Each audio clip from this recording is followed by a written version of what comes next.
Hey everyone, welcome back to my channel. So অনেক দিন পর আবার বেরোচ্ছি।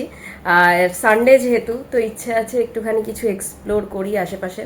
হাওড়া রেল মিউজিয়াম যাওয়ার ইচ্ছে আছে, আর হাওড়াতেই আশেপাশে আর যা কিছু পাবো প্লেসেস, সেগুলো একটু এক্সপ্লোর করার চেষ্টা করব, তোমাদের সাথে শেয়ার করার চেষ্টা করব। আর অফকোর্স কালকে আর্জেন্টিনা জিতেছে, তো হিয়ার আই অ্যাম, আর এই যে আমার বোর। বাট ও একদমই পর্তুগালের সাপোর্টার না, এটা ভেবো না। অ্যাকচুয়ালি ব্যাপারটা হচ্ছে, ওর জার্সি কালেক্ট করতে খুব ভালো লাগে, তো সেই জন্য পর্তুগাল ব্রাজিল সব কিছু এবার জামাই ষষ্ঠীতে বাবাকে কিনে দিয়েছে, ও বলেছিল বলে। তো সেই জন্য ও পর্তুগাল পড়লো আর আমি আর্জেন্টিনা। এবার দুজনে বেরোবো, আর বাইরে বৃষ্টি হচ্ছে, তো রেনকোট পরতে হবে। তো চলো, যতটা পারি তোমাদের সাথে শেয়ার করে দেবো।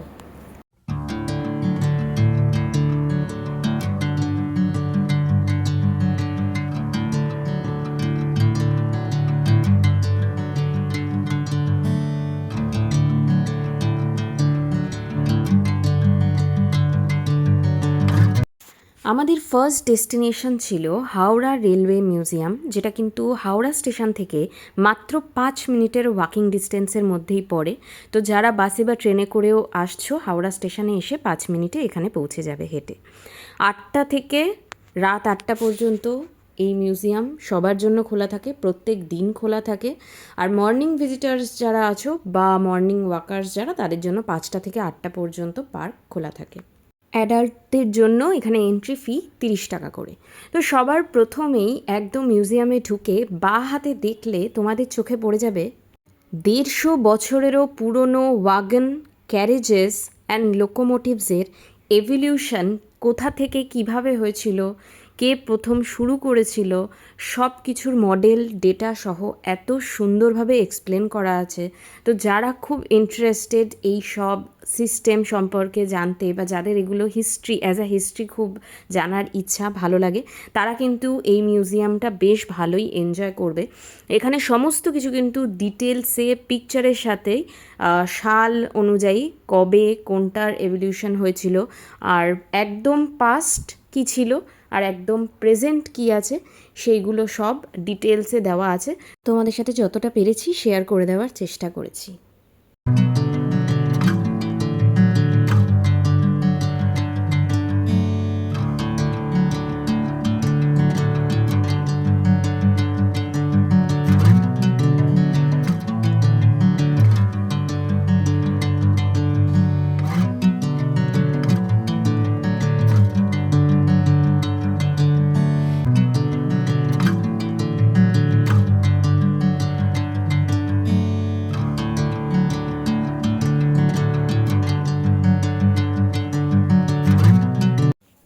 এবার ডান দিকে প্রথমেই রয়েছে কিন্তু কি কি ধরনের বয়লারের এভলিউশন হয়েছে। Vertical boiler, fire tube boiler, Lancashire boiler, double pipe horizontal boiler and steam engine boiler. একটু এগিয়ে গেলেই প্রথমেই তোমাদের চোখে পড়বে model of broad gauge inspection carriage EIR 5622, যেটা 1911 সালে প্রথম ট্র্যাকে নামানো হয়েছিল, এবং লিলুয়াতে এই মডেলটি তৈরি হয়েছিল। এখানে পুরো হিস্ট্রি বলা আছে, তোমরা পজ করে পড়তে পারো। ইস্ট ইন্ডিয়া রেলওয়ে দ্বারা তৈরি এই উডেন ট্রেনটির মেন উদ্দেশ্য ছিল যারা সিনিয়র ইন্সপেকশন অফিসার্স, তাদেরকে ট্র্যাক ইন্সপেকশন আর মনিটরিংয়ের জন্য এই গাড়িতে করেই যাতায়াত করতে নিয়ে যাওয়া হতো। তাই এটার ভেতরে যে আসবাবপত্র বা ব্যবহৃত সামগ্রীগুলো দেখতে পাচ্ছ, সবই কিন্তু ফার্স্ট ক্লাস এসি কুপের মতন। একটু এগিয়ে গেলেই তোমাদের চোখে পড়বে এই সব থেকে বড় স্টিম ইঞ্জিনটি, যেটির নাম মিটার গজ লোকোমোটিভ 3403। আর এটি কিন্তু তৈরি করেছিল টেলকো বা tata locomotive and engineering company limited 1960 সালে। আর এটির টপ স্পিড ছিল 65 কিলোমিটার/আওয়ার। গাড়িটি বেসিক্যালি গুডস ট্রান্সপোর্টের জন্যই ইউজ করা হতো স্পেসিফিক্যালি। আর এখানে ড্রাইভারের কেবিনটাও কেমন দেখতে ছিল সেটাও তোমাদের সাথে শেয়ার করে দিলাম। এই হল অফ ফেমে সংরক্ষিত আরও কিছু স্টিম ইঞ্জিন লোকোমোটিভসের মডেল খুব ভালোভাবে ডিসপ্লে করা রয়েছে, এবং দার্জিলিং রেলওয়েজ দ্বারা নির্মিত গ্রিন হিলস অর শেরপা গজের একটি স্টিম লোকোমোটিভ 798B প্রিজার্ভ করা রয়েছে এই হাওড়া রেল মিউজিয়ামেই। আর এই গাড়িটিও কিন্তু তৈরি হয় 1925 সাল থেকে 1926 সালের মধ্যে by north British locomotive company, which is located in Darjeeling.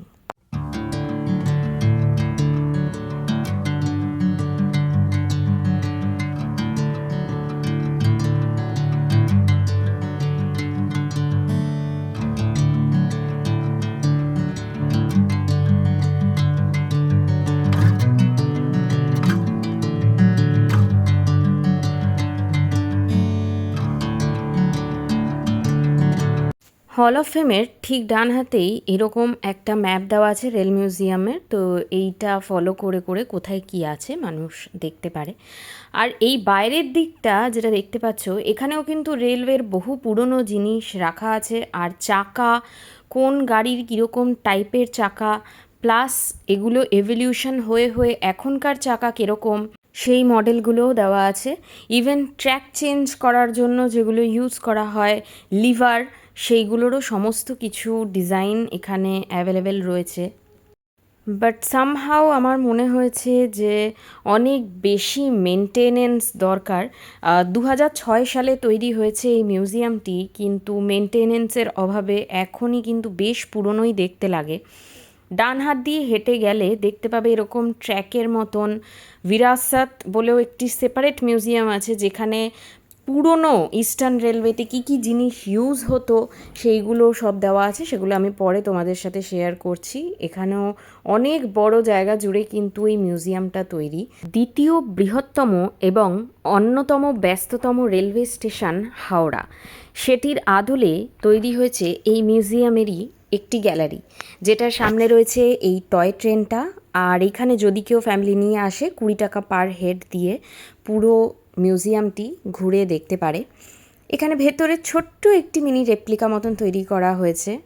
আর হাওড়া স্টেশনেই ব্যবহৃত সব রকমের লিভারের মডেল, অয়েল ল্যাম্প এবং কোন ট্র্যাক কিভাবে কানেক্টেড সেইগুলোর সব ছোট্ট ছোট্ট মতন মডেল এখানে দেওয়া রয়েছে। আর এগুলো দেখতে ভীষণ সুন্দর লাগে আরও সামনে থেকে। প্লাস এইখানে হাওড়া স্টেশনের ঐতিহ্য বা ইতিহাস নিয়েও কিন্তু অনেক সুন্দর করে ফ্রেম, পুরনো পিকচার্সের মাধ্যমে ডেসক্রাইব করে দেওয়া রয়েছে।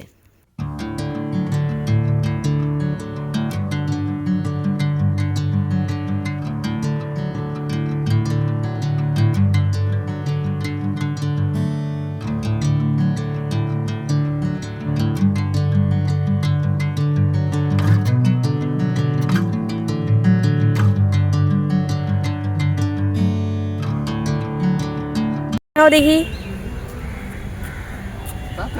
ডান দিক বাদিক দেখে চলো, আমার দিকে তাকিয়ে কেউ ফাঁকা ফাঁকা চলে।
এই ছোট্ট গ্যালারিটা থেকে বেরিয়ে ঠিক বাঁ হাত ধরে এগিয়ে গেলে যেখানে গিয়ে রেল মিউজিয়ামের রেস্টুরেন্টটা রয়েছে সেই পর্যন্ত ট্র্যাক রয়েছে, আর সেই ট্র্যাকের উপরেই কিন্তু সমস্ত চেষ্টা করা হয়েছে পুরনো ট্রেনের যে মডেলগুলোকে সেগুলোর কোচ, ইঞ্জিন সবই শো করে রাখার।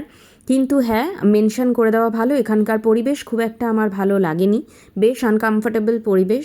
গার্ডদের আরও ভালো করে এসব দিকে চোখ দেওয়া উচিত, কারণ জায়গাটি ভীষণ সুন্দর আর আমাদের ইস্টার্ন রেলওয়ের এত বড় ঐতিহ্য বহন করে, তো জায়গাটা খুবই গুরুত্বপূর্ণ জায়গা, এমনকি বাচ্চাদের নিয়ে আসার জন্য আর রেলের ব্যাপারে তথ্য দেওয়ার জন্য খুবই সুন্দর জায়গা। কিন্তু যাই হোক, তোমাদের সাথে শেয়ার করার চেষ্টা করেছি পুরনো যে কটা গাড়ি রয়েছে সেই কটা গাড়ির ইঞ্জিন, কিছু পুরনো কোচ আর অবশ্যই ড্রাইভার কেবিন। তো দেখতে থাকো।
তো মিউজিয়াম থেকে বেরিয়েই মাত্র 3 কিলোমিটার দূরে রয়েছে হাওড়া আভনি মল, যেখানে ম্যাকডোনাল্ডস আছে। তো আমরা চলে গেছিলাম লাঞ্চ করতে, কারণ কোনো দিনই এই মলটাকে এক্সপ্লোর করা হয়নি আর পেয়েও গেছিলো খুব খিদে।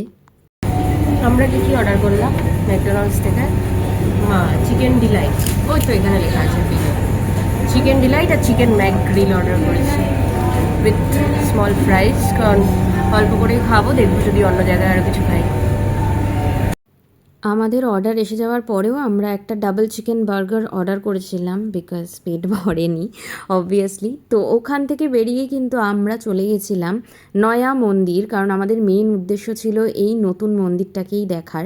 এখানে 51 ফুটের একটি এত বড় শিব ঠাকুরের মূর্তি আর 12টি জ্যোতির্লিঙ্গরই সুন্দরভাবে তৈরি করা রেপ্লিকা প্রেজেন্ট রয়েছে।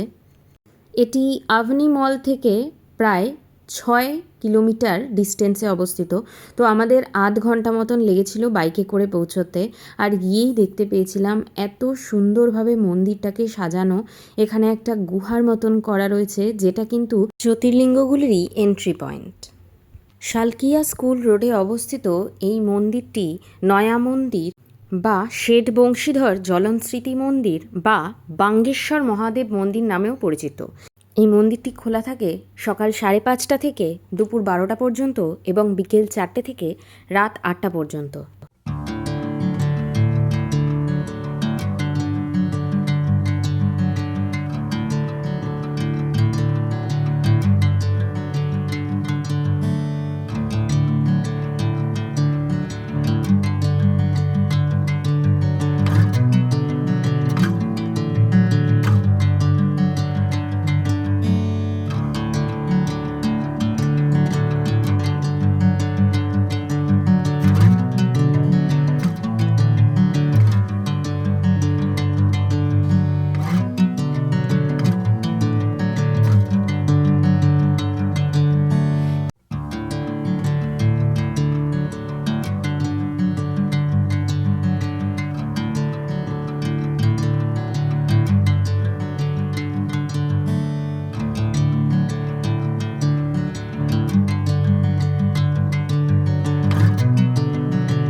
বাড়ি ঢুকে গেছি আমরা, আর এখনই 6:30 মতন বাজে। দেখতেই পাচ্ছ অবস্থা, পুরো ভিজে গেছি, বৃষ্টি নেমেছিল, রেনকোট পরে এসেছি বাইকে করে। তো তোমাদের সাথে তো শেয়ার করেই দিয়েছি কি কি দেখেছি আজকে, বিশেষ করে রেল মিউজিয়ামে, আর নতুন মন্দিরটারও ডিটেলস তোমাদের সাথে ভিডিওতে শেয়ার করে দিয়েছি। তো চলো, ভিডিওটা ভালো লাগলে please like, share and subscribe to my channel. দেখা হচ্ছে তোমাদের সাথে আবার নতুন কোনো ভিডিওতে। Till then, take care.